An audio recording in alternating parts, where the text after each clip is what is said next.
بسم اللہ الرحمن الرحیم۔ خبروں کے بلیٹن کے ساتھ حاضر خدمت ہیں طاہر شمیم کا سلام قبول کیجیے۔ پہلے سماعت فرمائیے خاص خبروں کا خلاصہ۔ پاکستان تحریک انصاف کی جانب سے چیف الیکشن کمشنر کے خلاف ریفرنس دائر۔ ریاست اتراکھنڈ میں یاتریوں کا ایک ہیلی کاپٹر حادثے کا شکار، 7 افراد ہلاک۔ ہندوستان کے زیر انتظام جموں کشمیر کی نیشنل کانفرنس پارٹی کا اجلاس، خطے میں ڈیموگرافی کی تبدیلی اور شراب فروشی کے حکومتی اقدامات کی سخت مخالفت۔ اور اب پیش خبریں تفصیل سے۔ پاکستان تحریک انصاف نے چیف الیکشن کمشنر کی برطرفی کے لیے سپریم جوڈیشل کونسل میں ریفرنس دائر کر دیا۔ تفصیلات کے مطابق Pakistan Tehreek Insaf P T I نے چیف الیکشن کمشنر سکندر سلطان راجہ کی برطرفی کے لیے ریفرنس سپریم جوڈیشل کونسل میں دائر کر دیا ہے۔ ریفرنس میں الزام عائد کیا گیا کہ چیف الیکشن کمشنر مبینہ طور پر جانبدار ہیں،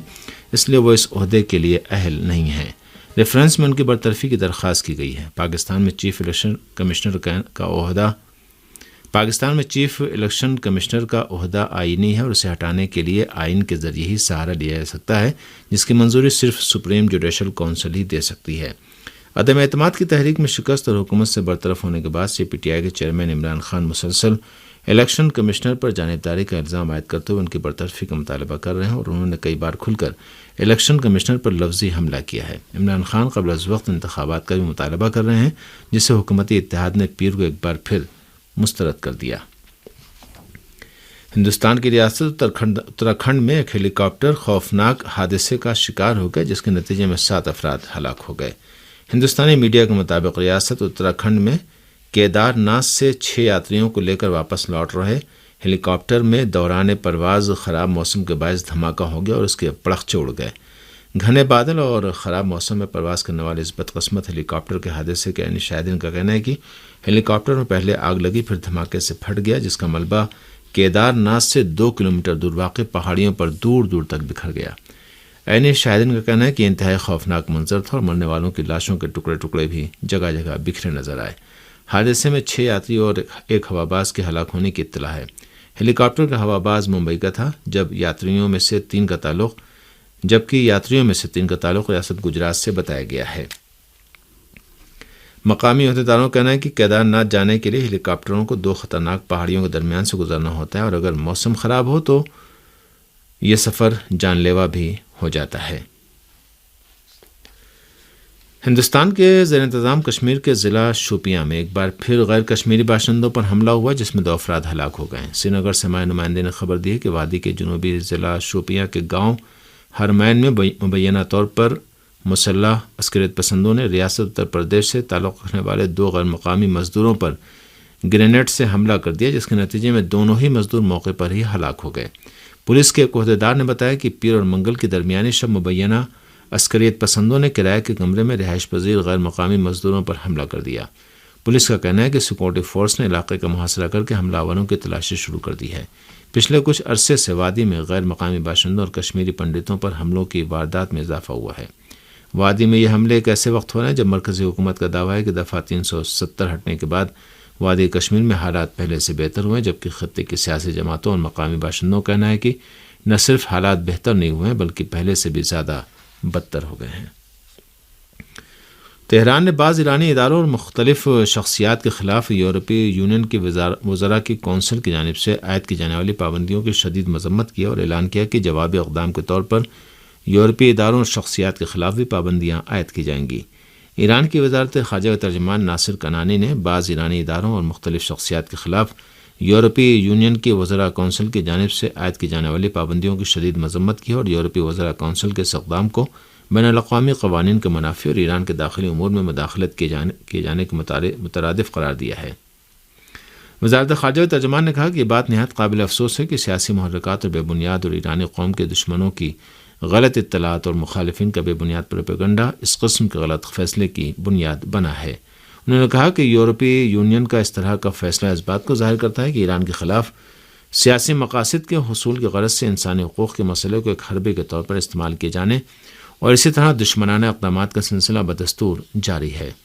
وزارت خارجہ کے ترجمان کا کہنا تھا کہ ایران کی عظیم قوم یورپی یونین اور اس کے رکن ملکوں کو امریکہ کی زیادہ سے زیادہ دباؤ ڈالنے کی پالیسی اور غیر قانونی پابندیوں اور خلاف ورزیوں کا ساتھ دینے کی بنا پر انسانی حقوق کی خلاف ورزی کرنے والے ممالک میں شمار کرتی ہے۔ اس سے قبل ایران کے وزیر خارجہ حسین امیر عبداللہیان نے بھی یورپی یونین کے خارجہ امور کے سربراہ جوزف بوریل سے ٹیلی فون پر گفتگو میں صراحت کے ساتھ کہا تھا کہ ایران مضبوط اور عوامی حمایت کے حامل اسلامی اور جمہوری ملک ہے، اور اس ملک میں نہ صرف یہ کہ مخملی اور یا رنگین انقلاب کی کوئی گنجائش نہیں ہے، بلکہ ایران علاقے میں پائیدار امن و استحکام کا مرکز بھی ہے۔ ایران کے وزیر خارجہ نے کہا کہ تہران ایران اور یورپی یونین کے درمیان تعاون کو وسیع نقطہ نظر سے دیکھتا ہے، اور یورپی ممالک بھی حقیقت پسندی کا مظاہرہ کرتے ہوئے ایران کے سلسلے میں ایسا ہی مثبت نقطۂ نظر رکھیں گے۔ واضح ہے کہ یورپی یونین کی وزراء کونسل نے پیر کے روز 4 ایرانی اداروں من جملہ مورل سیکورٹی فورس اور پولیس فورس نیز کچھ افسروں کے خلاف انسانی حقوق کا بہانہ بنا کر پابندی عائد کرنے کا اعلان کیا ہے۔ یہ ایسی حالت میں کہ ایران میں مہسا امینی کی موت کو دشمنوں نے ایران کے داخلی معاملات میں مداخلت کے بہانے میں تبدیل کرنے کی کوشش کی، اور اس کے لیے انہوں نے بلبوں کو ہوا دینے کی ناکام کوشش بھی کی۔ حالیہ واقعات میں بعض یورپی ملکوں اور امریکہ کے سیاسی حکام نے ان ممالک کے ذرائع ابلاغ اور خاص طور سے مغرب سے وابستہ فارسی زبان کے ذرائع ابلاغ نے نہایت غلط پروپیگنڈا جاری رکھا اور انسانی حقوق کو ایک حربے کے طور پر استعمال کرتے ہوئے شرپسند عناصر کی بھرپور حمایت کرنے کا اعلان کیا، جبکہ لاکھوں ایرانیوں نے سڑکوں پر نکل کر اپنے ملک کے اسلامی جمہوری نظام کی بھرپور حمایت اور بلوائیوں اور شرپسندوں سے نفرت و بیزاری کا اظہار کیا۔ صدر رئیسی نے کہا ہے کہ ملک کے غیر معمولی ذہانت رکھنے والے طلباء ایران کو آگے بڑھا رہے ہیں، حالانکہ دشمن کی کوشش ہے کہ ان صلاحیتوں کو نابود کر دے۔ صدر سید ابراہیم رئیسی نے منگل کے روز غیر معمولی ذہانت والے طلباء اور اسکالروں کی سالانہ کانفرنس سے خطاب کرتے ہوئے کہا کہ علم و دانش کی کوئی حد نہیں ہے۔ انہوں نے کہا کہ ملک کے ذہین افراد کو چاہیے کہ عوام کی ضرورتوں کو سمجھیں تاکہ ان کی ذہانت کی نعمت عوام کی مشکلات کم کرنے میں استعمال ہو سکے۔ صدر رئیسی نے کہا کہ سائنس اور ٹیکنالوجی کے شعبے میں ایران کی ترقی پر دشمن بری طرح چراغ پا ہے، اور اس کی کوشش ہے کہ کسی صورت سے ان غیر معمولی طور پر ذہین افراد کو ہم سے چھین لے جو ملک کو آگے بڑھانے میں مرکزی کردار ادا کرتے ہیں۔ اس سے قبل سلطان عمان سے اپنی ٹیلی فونی گفتگو میں صدر رئیسی نے کہا تھا کہ ایرانی عوام امریکہ کے جارحانہ اقدامات کے مقابلے میں بے دست و پا نہیں ہیں اور ان کا بھرپور جواب دینے کی توانائی رکھتے ہیں۔ انہوں نے عمان کے سلطان ہیثم بن طارق آل سعید سے گفتگو کے دوران زور دے کر کہا کہ ایران میں بلووں اور ہنگاموں کو بڑھاوا دینے کے لیے امریکہ کے انداز غلط ثابت ہو چکے ہیں۔ اس موقع پر عمان کے بادشاہ ہیثم بن طارق آل سعید نے بھی ایران اور عمان کے گہرے اور تاریخی تعلقات کا ذکر کیا اور باہمی تعلقات میں فروغ پر زور دیا، جس سے دونوں ممالک کے عوام کو فائدہ پہنچ سکتا ہے۔ روس کا ایک جنگی طیارہ یسک شہر میں گر کر تباہ ہو گیا ہے۔ روس کی وزارت دفاع نے ایک بیان میں کہا ہے کہ پیر اور منگل کے درمیانی رات روسی فوج کا ایک سوخو 34 جیٹ فائٹر یوکرین کی سرحدوں کے قریب واقع یسک شہر میں ایک رہائشی عمارت سے ٹکرا کر تباہ ہو گیا۔ روس کے نائب وزیر صحت الیکسی کوزنتوف نے صحافیوں کو بتایا کہ ملبے سے اب تک 3 بچوں سمیت 13 لاشیں برآمد ہو چکی ہیں۔ کوزنتوف نے بتایا کہ جنگی جہاز کے دونوں پائلٹ حادثے سے چند لمحے قبل ایجیکٹ کرنے میں کامیاب ہو گئے تھے۔ پائلٹس نے بتایا کہ ٹیک آف کے موقع پر جہاز کے ایک انجن میں آگ لگ گئی، جس کے نتیجے میں جہاز کو کنٹرول کرنا ناممکن ہو گیا تھا۔ روس کے ہنگامی حالات کی وزارت کے اعلان کے مطابق حادثے کے نتیجے میں 2000 مربع میٹر پر مشتمل 17 فلیٹ نظر آتش ہو گئے۔ واضح ہے کہ جنگی طیارہ کریش ہو جانے کے بعد یسک شہر میں ہنگامی حالات کا اعلان کر دیا گیا تھا۔ یوکرین کے خلاف روسی حملوں کے وسیع ہونے سے اس ملک کی بنیادی تنصیبات کو شدید نقصان پہنچا ہے اور ان حملوں سے پورے یوکرین میں خطرے کا سائرن بج رہا ہے۔ ارنا کی رپورٹ کے مطابق خارکیف کے میئر ایرگوف ترخوف نے اعلان کیا ہے کہ شہر خارکیف میں 5 منٹ کے فاصلے سے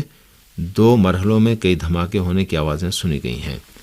انہوں نے کہا کہ یہ آوازیں شہر کی صنعتی کمپنی کے قریب سنی گئی ہیں۔ دوسری جانب یوکرین کی اسٹرانا ویب سائٹ کی رپورٹ کے مطابق روس کے جاری حملوں کے نتیجے میں یوکرین کے مختلف علاقوں میں خطرے کا سائرن مسلسل بج رہا ہے اور کئی شہروں میں دھماکے کی آوازیں سنی گئی ہیں، جبکہ شہر نکولائف کی بجلی منقطع ہو گئی ہے۔ یوکرین کے ایوان صدارت کے نائب سربراہ نے بھی اعلان کیا کہ شہر دنیپرو میں ہونے والے دھماکوں سے توانائی کی تنصیبات کو بھی نقصان پہنچا ہے۔ روس کے سابق وزیر اعظم اور اس ملک کی قومی سلامتی کونسل کے نائب سربراہ دمیتری میدویدیف نے یوکرین کی حمایت کرنے پر صہیونی حکومت کو سخت خبردار کیا ہے۔ رشیا ٹوڈے کی رپورٹ کے مطابق روس کے سابق وزیر اعظم اور اس ملک کی قومی سلامتی کونسل کے نائب سربراہ دمیتری میدویدیف نے کہا ہے کہ اسرائیل کی جانب سے یوکرین کی فوجی مدد کے ساتھ حمایت کے اعلان سے ماسکو اور تل ابیب پر نہایت ابتر اثرات مرتب ہوں گے۔ ان کا یہ بیان ایسی حالت میں سامنے آیا کہ صہیونی حکومت کے ایک اعلیٰ عہدیدار نے کہا ہے کہ وہ وقت آ گیا ہے کہ اسرائیل بھی نیٹو کے رکن ممالک کی مانند یوکرین کی فوجی مدد کرے۔ گزشتہ 8 ماہ سے زائد عرصے سے یوکرین کی جنگ جاری ہے اور مغربی ممالک یوکرین کی سیاسی حمایت اور اسے ہتھیار فراہم کر کے اس جنگ کے صرف طویل ہونے کا باعث بنے ہوئے ہیں۔ غاصب صہیونی حکومت کے فوجیوں کی جارحیت کے جواب میں فلسطینیوں نے غرب اردن میں واقع شہر جنین میں صہیونی فوجیوں کی چیک پوسٹ پر حملہ کیا ہے۔ فلسطین اليوم کی رپورٹ کے مطابق جنین میں فلسطینی مجاہدین نے صہیونی فوج کی ایک چیک پوسٹ پر حملہ کیا ہے۔ فلسطینی مجاہدین نے جنین میں صہیونی فوجیوں کی چیک پوسٹ پر حملے میں دھماکہ خیز مواد کا استعمال کیا ہے اور فائرنگ بھی کی ہے۔ حملے کے بعد فلسطینی مجاہدین وہاں سے فرار ہونے میں کامیاب ہو گئے۔ غاصب صہیونی حکومت کی جارحیت کے جواب میں گزشتہ 3 ماہ سے فلسطینیوں کی کارروائیاں شدت اختیار کر گئی ہیں اور صہیونی فوج تمام تر کوششوں اور سیکورٹی انتظامات کے باوجود فلسطینیوں کو حملے کرنے سے روکنے میں ناکام رہی ہے۔ صورتحال یہاں تک جا پہنچی ہے کہ صہیونی حلقوں تجزیہ کاروں نے اب اعتراض کرنا شروع کر دیا ہے۔ اس سے قبل صہیونی فوجیوں کو مقبوضہ جنوبی علاقوں اور غزہ میں فلسطینیوں کی مزاحمت کا سامنا تھا، مگر اب غرب اردن کے علاقوں میں بھی فلسطینی جوانوں نے صہیونی جارحیت کے جواب میں مسلح ہو کر کارروائیاں شروع کر دی ہیں۔ فلسطینی جوانوں نے یہ حالت میں کہ غرب اردن کے مختلف علاقے خاص طور سے نابلس اور جنین کے حالات بہت کشیدہ چلے آ رہے ہیں، جہاں اب تک درجنوں فلسطینی شہید ہو چکے ہیں۔ شام کے وزیر خارجہ نے اقوام متحدہ کے سیکریٹری جنرل کے خصوصی نمائندے سے ملاقات میں شام کے متعدد علاقوں پر امریکہ اور ترکیہ کے غاصبانہ قبضے کی مخالفت اور تنقید کرتے ہوئے کہا کہ اقوام متحدہ صہیونی حکومت کی جارحیتوں کی مذمت کرے۔ شام کے وزیر خارجہ فیصل مقداد نے شام کے امور میں اقوام متحدہ کے سیکریٹری جنرل کے خصوصی نمائندے گیئر پیٹرسن سے دمشق میں ملاقات کی۔ اس موقع پر شام کے حالات اور مشترکہ موضوعات پر تبادلہ خیال ہوا۔ شام کے وزیر خارجہ فیصل مقداد نے اس ملاقات میں کہا کہ شام کے بعض علاقوں پر دہشت گرد امور کی فوجیوں اور ترک افواج کے غاصبانہ قبضے اور اسی طرح جولان پر صہیونی حکومت کے غیر قانونی قبضے، نیز شام پر اسرائیل کے فضائی حملے شام کے عزیز سالمیت اور بین الاقوامی قوانین کے منافی اور اس سے پورے خطے کی سلامتی کو